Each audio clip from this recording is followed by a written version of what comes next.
आज हम लोग इस वीडियो में देखेंगे हमारा इतिहास और नागरिक जीवन। ये पुस्तक जो है कक्षा 7 की है और इसमें आज हम लोग पढ़ेंगे हमारा इतिहास में पाठ 6 सल्तनत कालीन संस्कृति।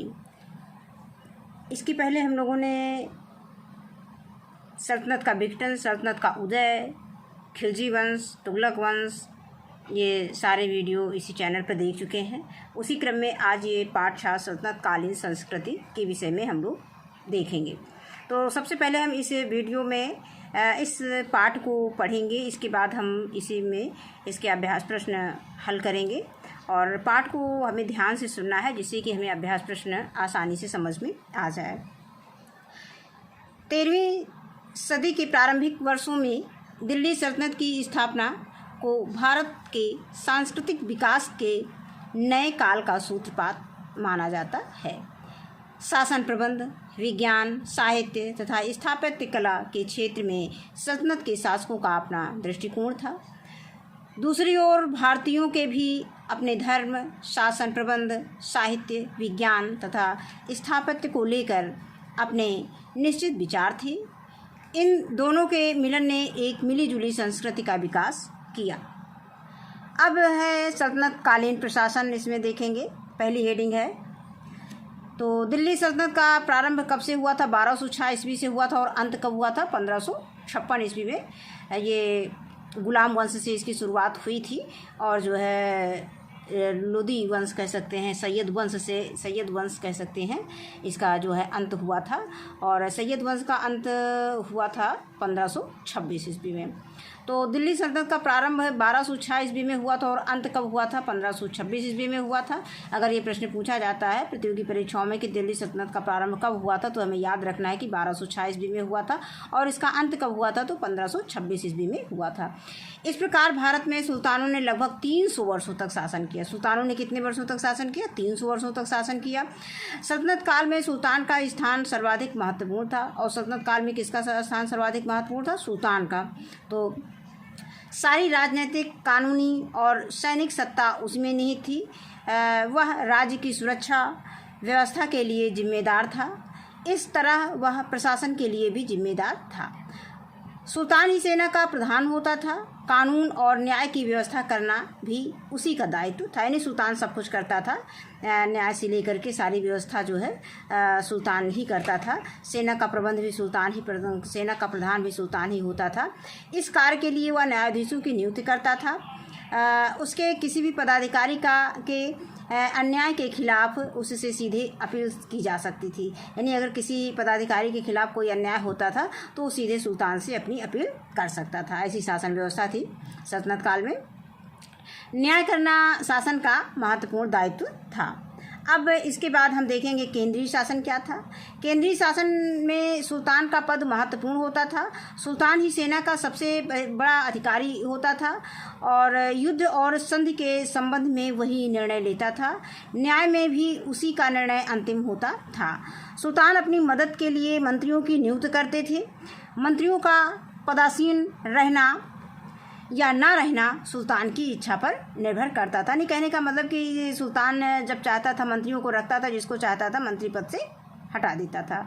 सब कुछ सुल्तान के हाथ में ही होता था। मंत्रियों की संख्या, उनके अधिकार और कर्तव्य समय समय पर सुल्तान द्वारा परिवर्तित करते रहते थे। यानी सुल्तान जब चाहता था मंत्रियों की संख्या, जितने मंत्री की उसको ज़रूरत होती थी, जितना वो उचित समझता था उतने मंत्री रखता था और उनके अधिकार उसी के हाथ में थे। वो उनको मंत्रियों को अधिकार जो देता था और उनके कर्तव्य बताता रहता था, क्या उनके कर्तव्य हैं। सभी कहने का मतलब कि सभी मंत्रियों को उनके कार्य भी उनको वितरण करता था। अब इसके बाद आता है प्रांतीय शासन क्या है। यानी सल्तनत काल में प्रांतीय शासन कैसा था? समस्त देश अनेक प्रांतों में विभक्त था। पहले इन्हें इक्ता और बाद में इन्हें विलायत कहा गया। बहुत इंपॉर्टेंट प्रश्न है कि जो प्रांत थे पहले इन्हें इक्ता कहते थे और बाद में क्या कहते थे? विलायत कहा गया। प्रत्येक प्रांत का अधिकारी गवर्नर होता था। सल्तनत काल में जो प्रत्येक प्रांत होते थे, प्रांत का अधिकारी कौन होता था? गवर्नर होता था, जो इक्तादार और बाद में मुफ्ती या वली कहलाता था। उसे सुल्तान नियुक्त करता था। वह सुल्तान के प्रति उत्तरदायी होता था। वह प्रांत में कानून व्यवस्था बनाए रखता था। उसे सैन्य एवं प्रशासनिक योग्यता के आधार पर नियुक्त किया जाता था। उसके अधीन घुड़सवार, फौजी दस्ते तथा पैदल सैनिक रहते थे। वह आपराधिक मामलों के विवादों में न्यायाधीश का कार्य करता था। वह कर संग्रह में सहायता प्रदान करता था, यानी कर संग्रह में भी सहायता प्रदान करता था। आगे आता है कि प्रांतों में काजी एवं सद्र भी नियुक्त किए जाते थे। प्रायः एक ही व्यक्ति को दोनों पद दिए जाते थे, यानी जो काजी और सद्र का पद जो नियुक्त किए जाते थे वो एक ही व्यक्ति के हाथ में दोनों पद होते थे। काजी के रूप में वे दीवानी मामलों में न्याय करते थे, जैसे आजकल न्यायाधीश होते हैं, जज होते हैं, उनकी जगह पे पहले क्या होते थे, काजी होते थे। तथा सद्र के रूप में वे धार्मिक अनुदानों के अधीक्षक का कार्य करते थे, यानी धर्म का जो निर्णय लेता था उसके लिए सद्र होते थे और वह उसके अधीक्षक होते थे धार्मिक अनुदानों के। और प्रांतों के नीचे जिले, जिन्हें सरकार कहते थे, प्रांतों के नीचे क्या होता था, जिले होते थे। और जिले को क्या कहा जाता था सल्तनत काल में, सरकार कहा जाता था। तथा इसके नीचे उप संभागीय क्षेत्र होते थे जिसे सिख कहते थे। जिले के अधिकारी को प्रमुख सिकदार तथा सिख के अधिकारी को सिकदर कहते थे। ये दोनों अधिकारी अपनी अपनी इकाइयों में मुख्य कार्यकारी अधिकारी की भूमिका निभाते थे तथा राजस्व वसूली में सैन्य सहायता प्रदान करते थे। प्रत्येक सिख में एक भू राजस्व अधिकारी होता था, यानी प्रत्येक सिख में कौन होता था, एक भू राजस्व अधिकारी होता था। उसका क्या काम होता था, जिसे हम क्या कहते थे, आमिल कहते थे। यानी जो भू राजस्व का अधिकारी होता था उसे हम क्या कहते थे, आमिल कहते थे। और सिख में फौजदार कोषाध्यक्ष का कार्य करता था। अब आगे आता है स्थानीय शासन क्या है। प्रत्येक सिख को परगनों में बांटा जाता था। गांव के समूह को परगना कहते थे। प्रशासन की सबसे छोटी इकाई गांव थी। ये प्रतियोगी परीक्षाओं में बहुत पूछा जाता है कि सल्तनत काल में प्रशासन की सबसे छोटी इकाई क्या थी, गांव थी। गांव का मुखिया मुकद्दम या चौधरी कहलाता था। वह समस्त ग्रामीण प्रशासन के लिए उत्तरदायी था। भू राजस्व निर्धारण एवं वसूली के साथ राजस्व संबंधी सभी कागजात वह रखता था। गांव की सुरक्षा का कार्य गांव के चौकीदार का होता था। गांव के ये तीनों अधिकारी वंशानुगत होते थे। उन्हें वसूले गए भू राजस्व का एक भाग प्राप्त होता था। गांव का प्रशासन ग्राम पंचायतों के माध्यम से होता था। इसीलिए मध्यकालीन भारत में ग्रामीण स्तर पर प्राचीन परंपराएं यथावत रहीं। फिर आगे आता है दिल्ली के सुल्तानों ने दिल्ली सल्तनत के निर्माण में महत्वपूर्ण योगदान दिया, परंतु इनके अधिकतर उत्तराधिकारियों के अयोग्य होने के कारण सल्तनत की शक्ति कम होती गई और जो है सल्तनत के विभिन्न भागों में बहुत से इक़्तिदारों ने राज्य बना लिए। उत्तर भारत में सल्तनत के कुछ प्रांत थे जो बाद में स्वतंत्र राज्य बन गए, जैसे जौनपुर है, बंगाल, मालवा, गुजरात, कश्मीर तथा मेवाड़। इसके बाद आता है सल्तनतकालीन समाज। और सल्तनतकालीन समाज देखने के पहले हम देख लेते हैं कि जो हमारी प्रशासनिक इकाइयाँ थी वो कैसी थी। जो सल्तनत काल में प्रशासन की इकाइयाँ थी वो कैसी थी, तो हम सबसे पहले नीचे से देखेंगे। सबसे पहले ग्राम होता था। ग्राम के बाद क्या आता था, परगना आता था। इसके बाद आता था उप संभाग, यानी सिख कहते थे, और प्रांत या इक्ता कहा जाता था। फिर उसके बाद साम्राज्य होता था। ये इसका जो है प्रशासनिक इकाइयाँ हो गई। अब आगे है सल्तनत कालीन समाज। सल्तनत काल के शुरुआती दौर में सामाजिक एवं सांस्कृतिक विचारों, रिवाजों और विश्वासों में भिन्नता होने से समाज में संघर्ष एवं टकराव की स्थिति पैदा होने लगी। तुर्कों के आगमन ने उत्तर भारत में पर्दा प्रथा को मजबूत किया। यह प्रजा समाज के ऊंचे तबकों की प्रतिष्ठा का प्रतीक बन गई। इसका स्त्रियों की स्थिति पर प्रतिकूल प्रभाव पड़ा और वे घर में सिमटने लगी। इसी के आगे है कि वाह्य आडंबर एवं धन संपत्ति का प्रदर्शन समाज की विशेषता बन गई।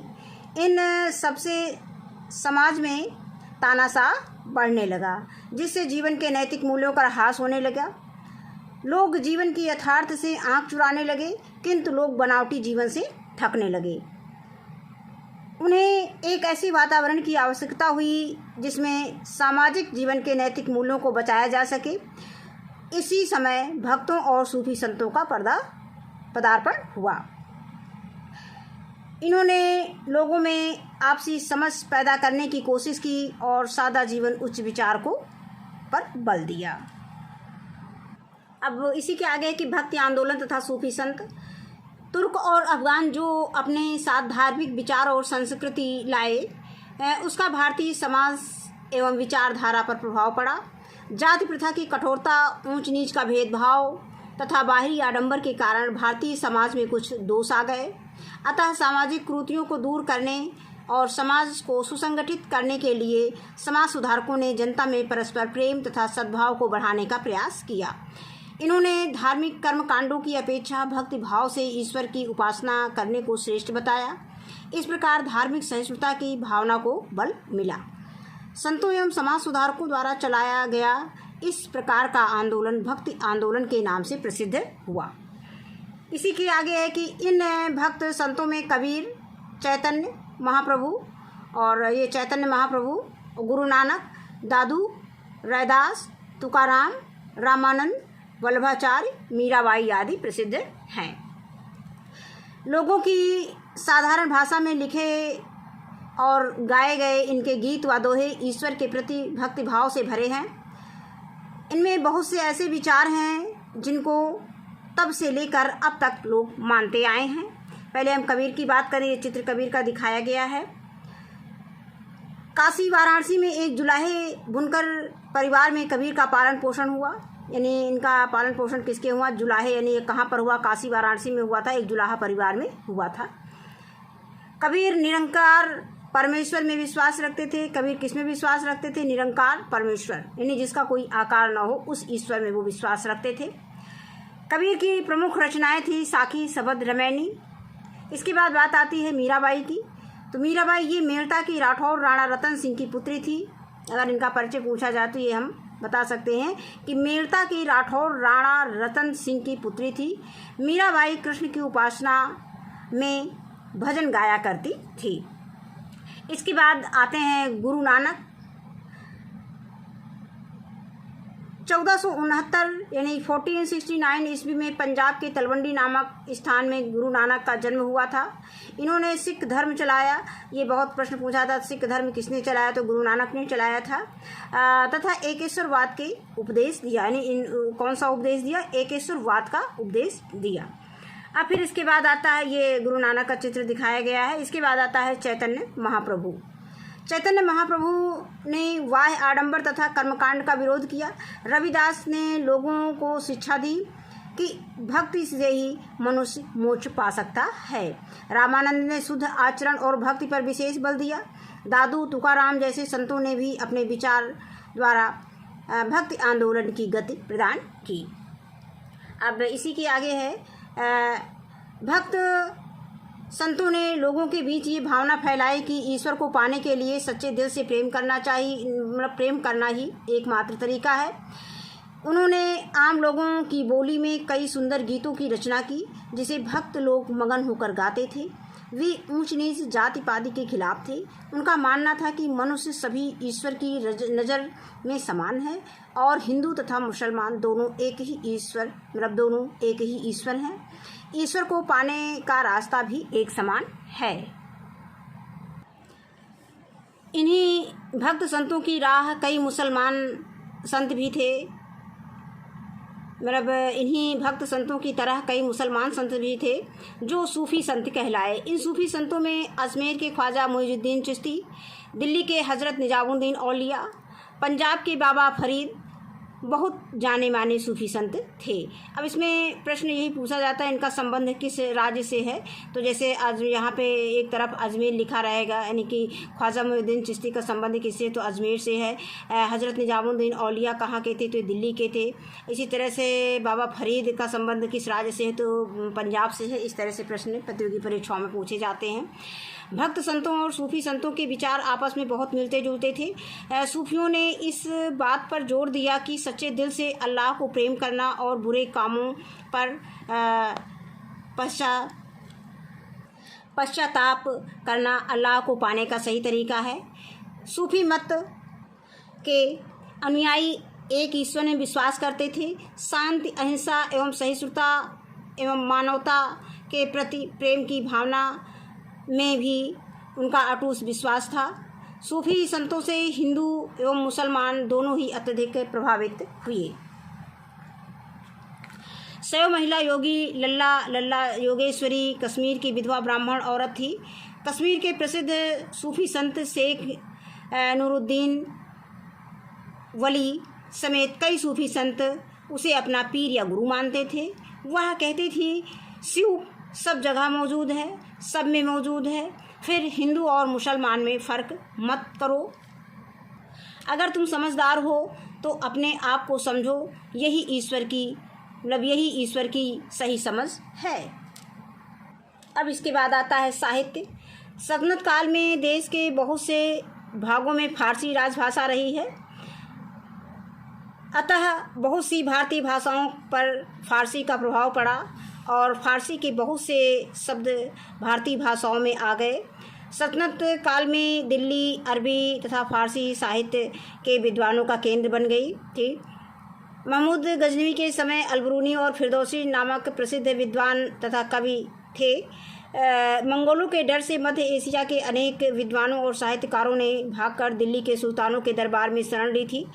भारत में फारसी साहित्य का महान विद्वान अमीर खुसरो था। उसने भारत के बारे में बहुत कुछ लिखा, जिससे उसका भारत के प्रति प्रेम झलकता है। अब यहाँ पर यही पूछा जाता है तो महमूद गजनवी के समय महमूद गजनवी के समय जैसे विद्वान का पूछ लिया गया, अलबरूनी दे दिया गया। अलबरूनी का संबंध किस से है तो महमूद गजनवी से है। या हम इसमें इस तरह से पूछ सकते हैं, महमूद गजनवी के प्रसिद्ध महमूद गजनवी के समय जो प्रसिद्ध कवि या विद्वान थे कौन कौन से थे, अलबरूनी थे, फिरदौसी थे। इस तरह से ये पूछा जा सकता है। फिर आगे आता है कि मैंने ये अमीर खुसरो का कहा हुआ है कि अमीर खुसरो का कथन है कि मैंने भारत की प्रशंसा दो कारणों से की है। एक तो यह कि हिंदुस्तान मेरी जन्मभूमि और हम सब का वतन है। वतन से प्यार करना एक अहम फर्ज है। हिंदुस्तान स्वर्ग के समान है।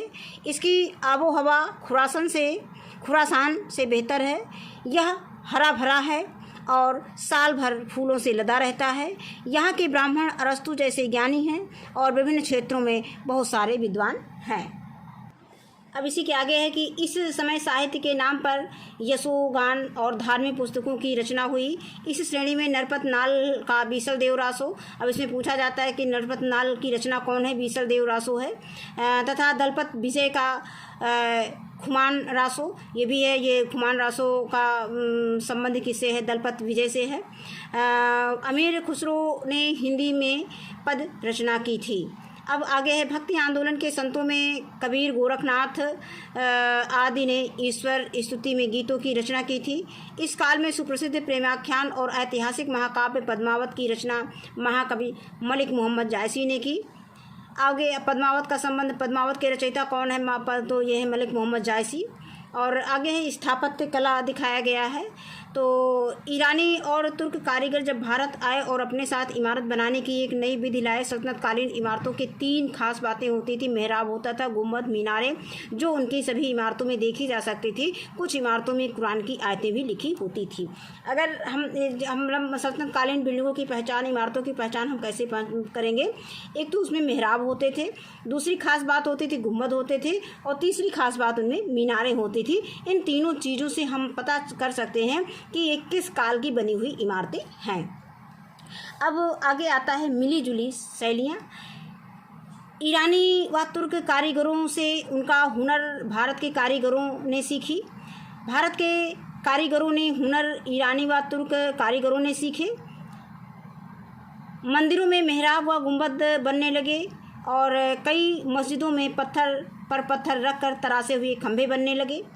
आपके आसपास भी कुछ मंदिर और मस्जिद होंगे, क्या उनमें ऐसी कुछ विशेषताएं आपको देखने को मिलती हैं? इनकी सूची बनाइए। अगर आप अपने आसपास देखिए, अगर ऐसा कुछ मिलता है तो आप उनको अपनी कॉपी में नोट करके लिख सकते हैं।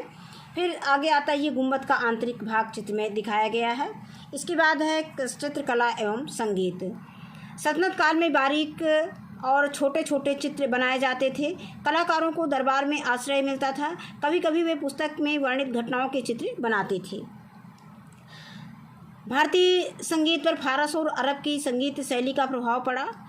सितार, सारंगी और तबला जैसे वाद्य यंत्रों की लोकप्रियता बढ़ गई। सूफी संतों ने संगीत में एक विशेष रुचि दिखाई। उनका विश्वास था कि भक्ति संगीत भी ईश्वर के निकट पहुंचाने का एक रास्ता है। इससे संगीत के नए रूपों जैसे कव्वाली को लोकप्रिय होने में बड़ी सहायता मिली। अब इसके बाद आता है अस्त्र शस्त्र की बात आती है। अस्त्र शस्त्र का विकास कैसे हुआ? तो मध्यकालीन समय में सर्वोत्तम तलवारें वाराणसी, बनारस और सौराष्ट्र में बनती थी। इसके बाद लाहौर, सियालकोट, मुल्तान, गुजरात और गोलकुंडा के प्रांत भी इसके लिए मशहूर थे। राजस्थान और गुजरात में निर्मित जमधार, छुरे, धनुष और तीरों की बड़ी मांग थी। ये कवच दिखाया गया है। सियालकोट तथा मेवाड़ की तोड़ेदार बंदूक सर्वोत्तम होती थी। तोड़ेदार बंदूकों के अलावा लोहे का उपयोग सब प्रकार के कवच, ढाल, हथियार, बंदूक तथा तोप के गोले आदि में होता था। तो यहाँ पर ये कवच दिखाया गया है, इसमें लोहे का प्रयोग होता था। अब आता है कि चिकित्सा एवं खगोल शास्त्र। सल्तनत काल में आयुर्विज्ञान तथा खगोल विद्या जैसे कुछ विषयों में अनुसंधान हेतु सुल्तानों को अमीरों का संरक्षण प्राप्त था। वे इन कार्यों के लिए प्रोत्साहन देते थे। अब अगली हेडिंग आती है, आगे इसी के दिया है चिकित्सा और खगोल शास्त्र में ही कि बर्नी ने अपनी तारीख फिरोज शाही, यानी बर्नी की रचना कौन है? तारीख फिरोज शाही है, जिसमें किसका वर्णन किया गया है? चिकित्सकों और खगोल शास्त्रियों की एक लंबी तालिका प्रस्तुत की गई है। यानी चिकित्सा और खगोल शास्त्र से संबंधित है ये, ऐसा प्रश्न इसमें बनता है। मौलाना बदरुद्दीन, मौलाना समरुद्दीन और अजीमुद्दीन मध्यकालीन युग के प्रसिद्ध चिकित्सक थे। ये चिकित्सकों के नाम दिए गए हैं, बदरुद्दीन, सदरुद्दीन और अजीमुद्दीन। मछेंद्र प्रसिद्ध वैद्य था। अब मछेंद्र कौन था? मछेंद्र वैद्य था। और जोग मशहूर शल्य चिकित्सक थे। शल्य चिकित्सक कौन थे? जोग थे। अब मध्यकालीन में ऐसे प्रमाण मिलते हैं जिनसे पता चलता है कि देश में अनेक जर्राह या शल्य चिकित्सक थे। वे केवल शल्य चिकित्सा यानी ऑपरेशन ही नहीं करते थे, बल्कि कृत्रिम अंग भी बनाकर लगाते थे। वे काट कर पथरी निकाल देते थे और मोतियाबिंद को समाप्त कर देते थे। जैसा आधुनिक चिकित्सा में है वैसा ही लगभग उस समय भी था। अब आगे आता है कृषि के क्षेत्र में क्या क्या था। तो देश की आबादी में ज़्यादातर लोग किसान थे और कड़ी मेहनत करते थे। देश के विभिन्न भागों में आए दिन अकाल पड़ने और युद्ध से किसानों को कठिनाइयों का सामना करना पड़ता था। उस समय किसानों के जीवन का स्तर जो है ऊंचा नहीं था। गांव के अधिकारी कभी कभी अपने पद का दुरुपयोग करते थे और साधारण किसानों को अपने हिस्से की भी मालगुजारी यानी राजस्व अदा करने के लिए मजबूर करते थे। फिर आता है उद्योग एवं व्यापार में क्या प्रगति हुई। व्यापार और उद्योग में मुस्लिम विजय ने देश के उद्योग तथा वाणिज्य व्यापार में बाधा नहीं डाली। गांव और शहरों में कारीगरों एवं शिल्पियों ने अपने पुराने पेशे को बरकरार रखा। उनके औजार भी वही थे। कुछ विशेष प्रकार के नए काम करने वाले कारीगर वर्ग भी उत्पन्न हुए, जैसे बर्तन पर कलई करने वाले, घोड़े की नाल व रकाब बनाने वाले, कागज बनाने वाले आदि। अब इसी के आगे है कि इसके अतिरिक्त कई शाही कारखाने भी थे जो फारस देश की तकनीक के अनुसार दिल्ली के सुल्तानों द्वारा स्थापित किए गए थे। इन कारखानों में राज परिवार तथा दरबारी लोगों की ज़रूरत की चीज़ें बनाई जाती थी। मुद्रा के क्षेत्र में भी सुधार हुए। सुल्तानों ने चांदी के टंके और तांबे के जीतल नामक मुद्राएं चलाईं। इसी के साथ व्यापार का विकास शुरू हुआ, जिससे शहर और शहरी जीवन का और विकास हुआ। बंगाल और गुजरात के शहर अपने उत्तम कपड़ों और सोने तथा चांदी के काम के लिए प्रसिद्ध थे। बंगाल का सोनार गांव तथा ढाका कच्चे रेशम और मलमल के लिए विख्यात था। अब यहाँ पर यही पूछा जा सकता है कि बंगाल का सोनार गांव और ढाका जो है कच्चे रेशम के लिए, मतलब ये स्थान किसके लिए प्रसिद्ध थे? तो कच्चे रेशम और मलमल के लिए विख्यात थे। वस्त्र निर्माण के क्षेत्र में महत्वपूर्ण तकनीकी परिवर्तन 13वीं व 14वीं शताब्दी में मुसलमानों द्वारा भारत में लाए चरखे द्वारा हुआ। चरखे का चलन आरंभ होने से कपड़े के उत्पादन में बहुत अच्छी सुधार हुई।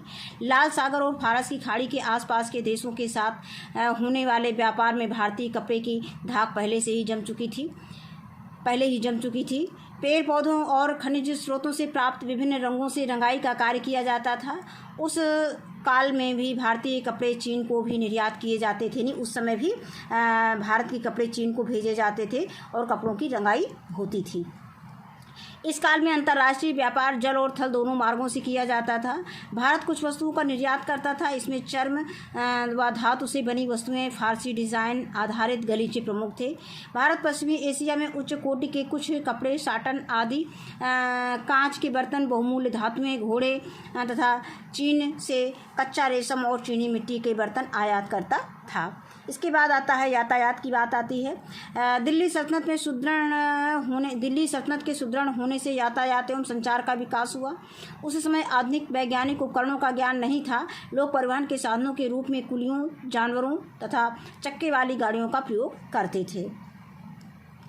परंपरागत बैलगाड़ी का इस्तेमाल उन दिनों खूब होता था। बैलों पर काठी के स्थान पर गद्दे रखकर माल ढोया जाता था।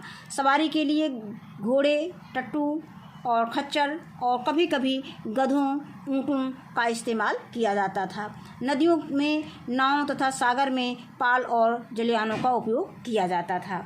अब इसके बाद कुछ शब्दावलियाँ हैं जो इस पाठ से संबंधित है, जिनके बारे में हमको जानना है। तो सूफ़ी क्या है? तो सूफ़ी का अर्थ है कि ईश्वर की भक्ति उपासना में व्यक्तिगत प्रेम भावना पर अधिक बल देने वाले मुसलमान संत हैं सूफ़ी। अब पीर किसे कहा जाता था? सूफी संप्रदाय के धर्म उपदेशक पीर कहलाते थे। जर्राह क्या है? शल्य चिकित्सक यानी चीरफाड़ करने वाले डॉक्टर या सर्जन को क्या जर्राह कहते थे। जीतल क्या है? सल्तनत काल में प्रचलित तांबे का सिक्का जीतल कहलाता था। आयात यानी आयात क्या है? भारत के देशों से बनी वस्तुओं को अपने देश में मंगाना आयात कहलाता था। निर्यात क्या है? अपने देश की बनी वस्तु को दूसरे देशों में भेजना, ये निर्यात कहा जाता था। अब इसके बाद हम इसके अभ्यास प्रश्न पे आते हैं। तो हम पहले इस अभ्यास प्रश्न को हल करने से पहले हम वीडियो को 1-2 बार इसके सारांश को सुन लेंगे और सुनने के बाद हम इसके प्रश्न जो है हल करेंगे। तो हमें आसानी से फिर याद करने की ज़रूरत नहीं पड़ेगी, आसानी से हम इसको परीक्षा में लिख सकते हैं, याद कर सकते हैं। अब इसमें निम्नलिखित प्रश्नों के उत्तर दीजिए। पहला प्रश्न, सल्तनत काल के फारसी तथा हिंदी के कवियों और लेखकों के नाम लिखिए। तो इसको हमने कॉपी में लिख रखा है क्योंकि बहुत ज़्यादा इसमें प्रश्न दिए गए हैं। तो पहले प्रश्न का उत्तर है कि सल्तनत काल के फारसी कवि और लेखक अमीर खुसरो, अलबरूनी और फिरदौसी थे। यहाँ पे हम पूर्ण विराम लगा लेंगे। फिर आगे आता है सल्तनत काल के सल्तनत काल के हिंदी के कवि और लेखक कबीर, मलिक मोहम्मद जायसी, गोरखनाथ और नरपत नाल थे। अमीर खुसरो फारसी एवं हिंदी दोनों के विद्वान थे। अब इसके बाद अगला प्रश्न है खा कि सल्तनत काल में बनी प्रमुख इमारतों की विशेषताएं लिखिए। तो इनकी इमारतों की विशेषताएं इस तरह से हम लिख सकते हैं कि सल्तनत काल में बनी प्रमुख इमारतों की विशेषताएं निम्नलिखित हैं। नंबर 1, कुछ इमारतों में कुरान और आयतें लिखी गई हैं। नंबर 2 है, इस काल में बनी इमारतों में मेहराब, गुंबद और मीनारें देखी जा सकती हैं। अभी हम पाठ पढ़ेंगे तो इसको हम आसानी से इसका उत्तर दे सकते हैं। फिर इसके बाद आता है प्रश्न संख्या गा है कि सूफी संत की शिक्षाओं का वर्णन कीजिए। अब सूफी संत की शिक्षाओं का वर्णन हम इस प्रकार से इसको उत्तर में लिख सकते हैं। नंबर 1 है, सूफी संतों का मत था कि ईश्वर एक है, हम सभी उसकी संतान हैं। दूसरा है कि सूफी एकेश्वरवादी थे, वे संगीत को पूजा पद्धति के रूप में प्रमुख स्थान देते थे। फिर आगे नंबर 3 कि सूफी संत सभी मनुष्यों के बीच समानता और भाईचारे की भावना में विश्वास रखते थे। फिर अगला पॉइंट है कि ईश्वर संबंधी ज्ञान और मन की शुद्धता और आत्म संयम से मिलता है। और फिर अगला है नंबर 5, कोई भी व्यक्ति प्रेम और भक्ति के माध्यम से ईश्वर तक पहुंच सकता है, ना कि धार्मिक कर्मकांड द्वारा। तो ये सब है सूफी संत की शिक्षाएं। इसमें हमने 5 शिक्षाएं दे दी हैं। इसमें आपको अगर 3 या 4 याद हो जाए तो बहुत अच्छी बात है। आप उसको सब पढ़ते रहिए, सुनते रहिए इसको वीडियो को, तो ये सारी शिक्षाएँ आपको याद हो जाएंगी। और इसमें से 3 या 4 शिक्षाएँ आपको परीक्षा में लिख देना है। अब अगला प्रश्न घ आता है कि भक्ति काल के प्रमुख संतों के नाम बताइए। तो भक्ति काल के प्रमुख संतों के नाम कबीर, मीराबाई, गुरु नानक, चैतन्य महाप्रभु, तुकाराम, रैदास आदि हैं। अगला प्रश्न है अंगा सल्तनत काल में उद्योग एवं व्यापार पर संक्षिप्त टिप्पणी लिखिए। तो इसका उत्तर हमने लिखा है कि सल्तनत काल में व्यापार का विकास शुरू हुआ, जिससे शहर और शहरी जीवन का विकास हुआ। बंगाल और गुजरात के शहर अपने उत्तम कपड़ों और सोने तथा चांदी के कामों के लिए प्रसिद्ध थे। वस्त्र निर्माण के क्षेत्र में महत्वपूर्ण तकनीकी परिवर्तन 13वीं-14वीं शताब्दी में मुसलमानों द्वारा भारत में लाए चरखे द्वारा हुआ। चरखे का चलन यानी आरंभ होने से कपड़े के उत्पादन में बहुत सुधार हुआ। इस काल में भारतीय कपड़े चीन को भी निर्यात किए जाते थे। इस काल में अंतर्राष्ट्रीय व्यापार जल एवं थल दोनों मार्गों से किया जाता था। भारत चर्म व धातु से वस्तुएं तथा फारसी डिज़ाइन आधारित गलीचे का निर्यात करता था। इसके अलावा भारत पश्चिमी एशिया से उच्च कोटि के कुछ कपड़े, साटन आदि, कांच के बर्तन, बहुमूल्य धातुएं, घोड़े तथा चीन से कच्चा रेशम और चीनी मिट्टी के बर्तन निर्यात करता था। अब इसके बाद आता है प्रश्न संख्या 4 कि सल्तनत काल में कहाँ की तलवारें प्रसिद्ध थी। तो ये उत्तर है कि सल्तनत काल में बनारस और सौराष्ट्र की तलवारें प्रसिद्ध थी। इसके बाद आता है प्रश्न संख्या 6 सल्तनत काल प्रशासन का वर्णन कीजिए।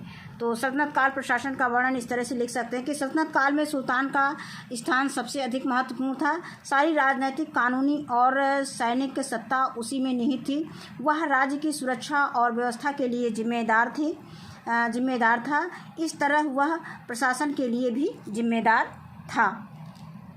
सुल्तान ही सेना का प्रधान होता था। कानून और न्याय की व्यवस्था करना भी उसी का दायित्व था। इस कार्य के लिए वह न्यायाधीशों की नियुक्ति करता था। उसके किसी भी पदाधिकारी के अन्याय के खिलाफ उससे सीधे अपील की जा सकती थी। न्याय करना शासक का महत्वपूर्ण दायित्व था।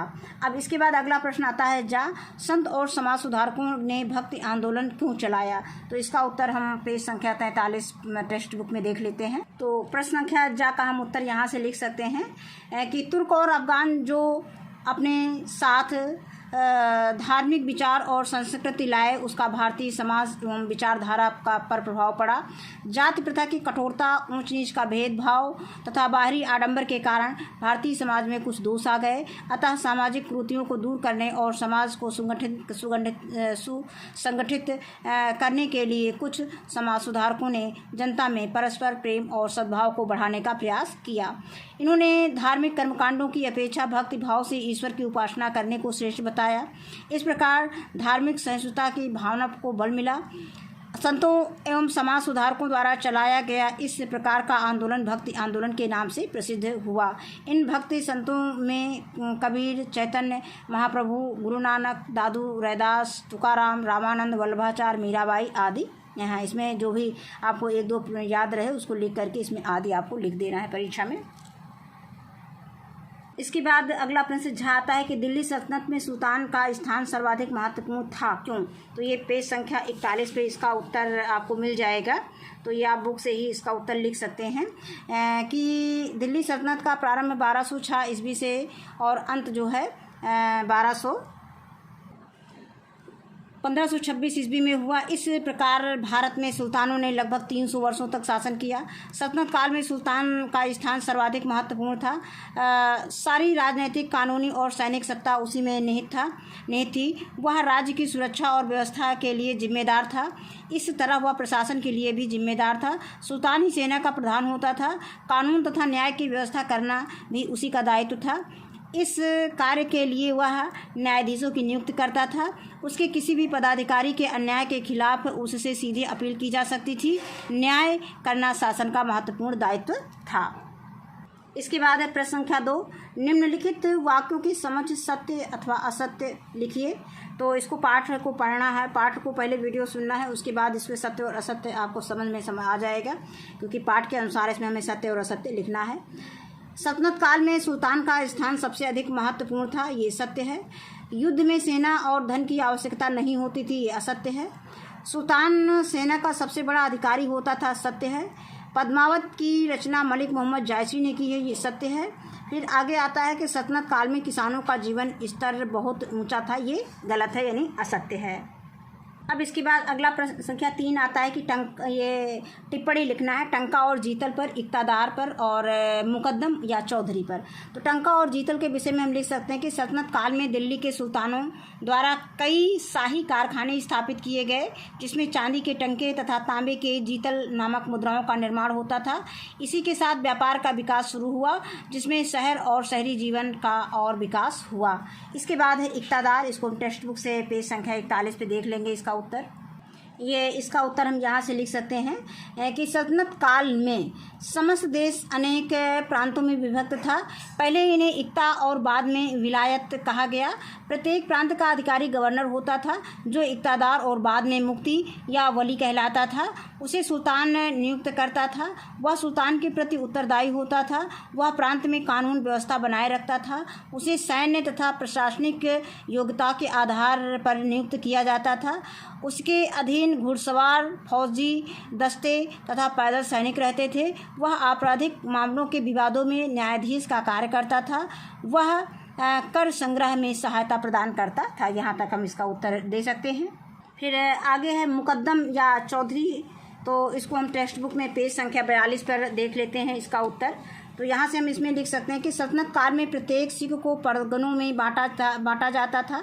गांव के सुल्तान को परगना कहते थे। प्रशासन की सबसे छोटी इकाई गांव थी। गांव के मुखिया मुकद्दम या चौधरी कहलाता था। वह समस्त ग्रामीण प्रशासन के लिए उत्तरदायी था। भू राजस्व निर्धारण एवं वसूली के साथ राजस्व संबंधी सभी कागजात वह रखता था। गाँव की सुरक्षा का कार्य गाँव के चौकीदार का होता था। गांव के ये तीनों अधिकारी वंशानुगत होते थे। इन्हें वसूले गए भू राजस्व का एक भाग प्राप्त होता था। गांव का प्रशासन ग्राम पंचायतों के माध्यम से होता था। इसीलिए मध्यकालीन भारत में ग्रामीण स्तर पर प्राचीन परंपराएं यथावत रहीं। तो ये इसका उत्तर हम यहाँ तक इसको दे सकते हैं। अब हम प्रश्न संख्या 4 पे आते हैं। इसमें सही जोड़े मिलाइए। तो अभी हम लोगों ने पढ़ा था कि ये मृच्छेंद्र, जोग, बरनी, ख्वाजा मोइनुद्दीन चिश्ती का संबंध किससे है। तो मृच्छेंद्र कौन है? ये एक चिकित्सक थे। तो इसको हम मिला देंगे चिकित्सक से। इसके बाद आता है जोग। जोग कौन थे? ये शल्य चिकित्सक थे। इसको हम शल्य चिकित्सक से मिलान कर देंगे। इसके बाद बरनी कौन थे? बरनी जो है प्रसिद्ध विद्वान थे। इसमें ऐसे मैच करा देंगे प्रसिद्ध विद्वान से। आगे आता है ख्वाजा मोइनुद्दीन चिश्ती। ये जो है एक सूफी संत थे। तो ये पाठ है हमारा यहीं पे समाप्त होता है। इस वीडियो में बस इतना ही। वीडियो देखने के लिए बहुत बहुत धन्यवाद।